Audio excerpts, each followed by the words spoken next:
Baiklah, perkenalkan nama saya Aprianto Kislo Petendian dengan NIM 2020-31062 dari kelas B.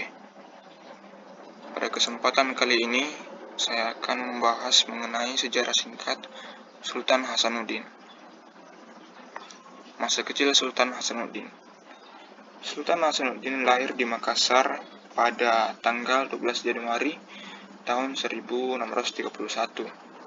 Dia lahir dari pasangan Sultan Malikus Said, Raja Goa ke-15, dengan Isabe Tomo Lakuntu. Jiwa kepemimpinannya sudah menonjol sejak kecil.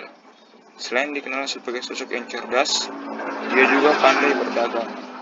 Karena itulah, dia memiliki jaringan dagang yang bagus hingga Makassar, bahkan dengan orang asing. Hasanuddin kecil mendapatkan pendidikan keagamaan di Masjid Bontoala.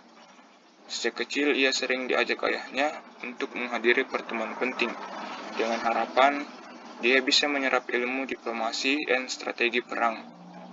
Beberapa kali dia dipercaya menjadi delegasi untuk mengirimkan pesan ke berbagai kerajaan. Saat memasuki usia 21 tahun, Hasanuddin diamanatkan jabatan urusan pertahanan Goa.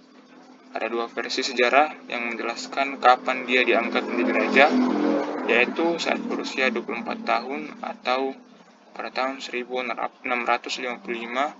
atau saat dia berusia 22 tahun pada tahun 1653. Terlepas dari perbedaan tahun, Sultan Malikus Said telah berwasiat supaya kerajaannya diteruskan oleh Hasanuddin. Selain dari ayahnya, dia memperoleh bimbingan mengenai pemerintahan melalui Mangkabumi Kerajaan Goa, Karaeng Patingaluang. Sultan Hasanuddin merupakan guru dari Arong Palaka, salah satu Raja Bone yang kelak akan berkongsi dengan Belanda untuk menjatuhkan kerajaan Goa. Selanjutnya, menolak monopoli perdagangan Belanda. Semasa Sultan Hasanuddin menjabat, dia harus berhadapan dengan Belanda yang ingin memonopoli rempah-rempah dan hasil perdagangan wilayah timur Indonesia. Belanda melarang seluruh kerajaan di Makassar untuk berdagang dengan musuh Belanda. Sultan Hasanuddin meneruskan prinsip ayah dan kakeknya, bahwa hasil bumi dan lautan harus digunakan bersama-sama. Penolakan itulah yang mendasari Belanda di bawah pimpinan Laksmana Cornelis Pilman menyerang kerajaan-kerajaan kecil di bagian Indonesia Timur. Meski sebagian kerajaan hancur, Belanda gagal menguasai kerajaan Goa karena armada lautnya yang mumpuni. Di samping itu, Sultan Hasanuddin tidak berperang sendiri. Dia berhasil menggabungkan kekuatan dengan kerajaan-kerajaan kecil lainnya. Selanjutnya, Perang Makassar dan aliansi perang Belanda dengan Arong Palaka. Sultan Hasanuddin tidak hanya menghadapi Belanda, dia juga harus mewarisi konfrontasi dengan kerajaan Bone yang sudah berlangsung lama akibat kalah perang. Banyak pasukan Bone yang menjadi tawanan perang kerajaan Goa. Sebagian dari mereka ada yang dipaksa bekerja untuk membangun benteng pertahanan guna melawan Belanda. Arong Palaka, salah satu pangeran keturunan Raja Bone yang sejak berusia 11 tahun, melihat kekejaman itu bertekad untuk membebaskan kerajaan Bone dari tangan Sultan Hasanuddin. Pada tahun 1660, Arong Palaka berhasil membebaskan sebagian tawanan kerajaan Bone, tapi dia tetap gagal menaklukkan Sultan Hasanuddin. Dia akhirnya mundur dan ditawari kerjasama oleh Belanda. Arong Palaka berada dalam kondisi dilematis. Dia muak dengan ketamakan Belanda, tapi dia juga ingin menjatuhkan kerajaan Goa. Setelah menyerang kerajaan Goa, dia menjadi buronan kerajaan Goa. Dia akhirnya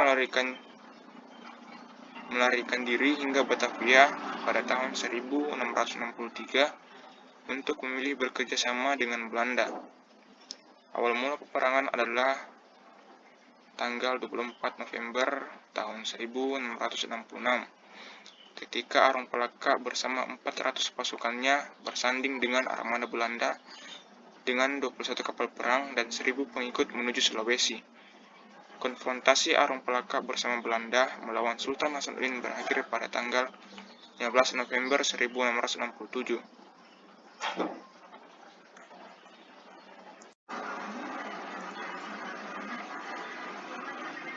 Pertempuran berjuluk Perang Makassar itu berhasil memaksa Sultan Hasanuddin untuk menandatangani perjanjian damai, dikenal sebagai Perjanjian Bungaya, pada tanggal 14 November tahun 1667. Akan tetapi, kerajaan Goa tidak tinggal diam karena merasa dirugikan dalam perjanjian tersebut. Akhirnya, mereka kembali menyerang dan membajak kapal dagang Belanda yang berujung Perang Makassar pada tanggal 12 April tahun 1668.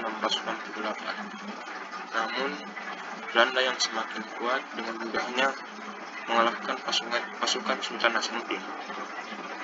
Selanjutnya, Sultan Hasanuddin wafat dan diangkat menjadi pahlawan. Lantaran menolak untuk menjalin kerjasama dengan Belanda, Sultan Hasanuddin akhirnya meninggalkan tahtanya dan meninggal pada tanggal 12 Juni tahun 1670.